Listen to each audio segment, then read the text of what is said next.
ঈদের ৩য় দিন বাবার বাড়িতে গিয়ে দেখলাম এখন পর্যন্ত কুরবানি চলছে। আলহামদুলিল্লাহ।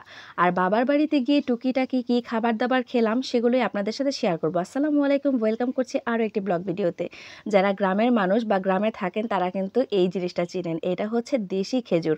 অনেক দিন পর দেশি পাকা খেজুর পেলাম। তো সকালবেলা হাঁটতে বের হয়েছিলাম, বের হয়ে তারপর কুড়িয়ে নিয়ে আসলাম। গাছের নিচে দেখলাম অনেক পড়ে আছে আর এই দিক দিয়ে আমাদের খাসি জবাই চলছে। তো যাই হোক, এই দিক দিয়ে মায়ের টুকিটাকি রান্না-বান্না শেয়ার করব আজকে। আমি যতটুকু আসলে ভিডিও ক্লিপ নিয়েছি ততটুকুই আপনাদের সাথে শেয়ার করব। আর অবশ্যই মামুনিটাকে মাশাআল্লাহ বলে যাবেন। ও দেখেন আমার চশমাটা নিয়ে কি করছে। আর ওর চুলগুলো অনেক বেশি বড় হয়ে গিয়েছে। সেইজন্য কিন্তু আমরা ভাবছি যে চুলটা কেটে দিব। তো সে যখন ঝুঁটি বলে তখন ঝুঁটিটা করে দেই। এখন সেই ছোট্ট ক্লিপটা পড়বে, তো এই ক্লিপটা পরিয়ে দিলাম। তারপর দেখেন কি অবস্থা, হাততালি দিচ্ছে। তো যাই হোক, ওর মুভমেন্টগুলো মাশাআল্লাহ অনেক ভালো।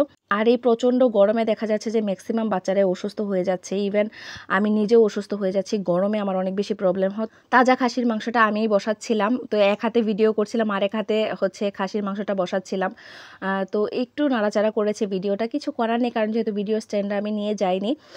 নরমালি বেসিক মশলাগুলোই ব্যবহার করা হয়েছে। তো মা বলছে যে ফ্রেশ মাংসটা যেন আমি রান্না করি। তো মায়ের কাছ থেকেই সব কিছু পরিমাণটা জেনে নিচ্ছিলাম যে কতটুকু দিব। কারণ হচ্ছে একেকজনের মশলার টেস্ট একেক রকম থাকে। প্লাস হচ্ছে যে মরিচের ঝালটাও কিন্তু আমরা সবসময় হচ্ছে আন্দাজ করতে পারি না। কারণ একেক মরিচ একেক রকম ঝাল থাকে। হয়তো অনেকেই বলবেন যে এটা আসলে দেখেই বোঝা যায়। কিন্তু না, আমি দেখেছি যে একেক মরিচের টেস্ট একেক রকম।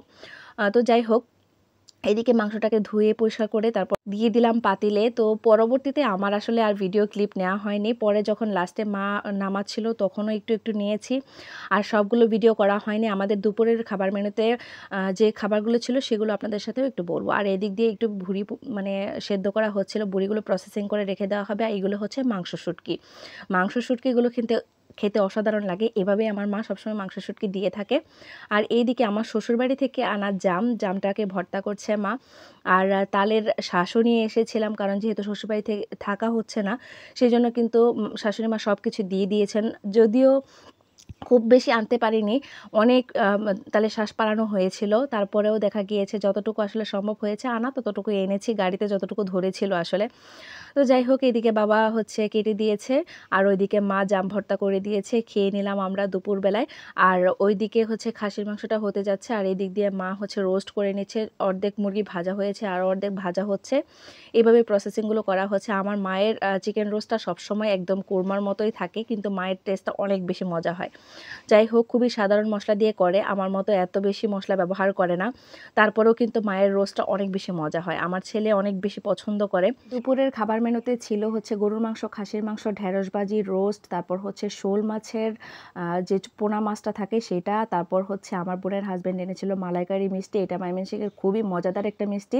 তো যারা না খেয়েছেন একবার হলেও ট্রাই করবেন। তো আজকের মতো এই পর্যন্ত, ভালো থাকবেন।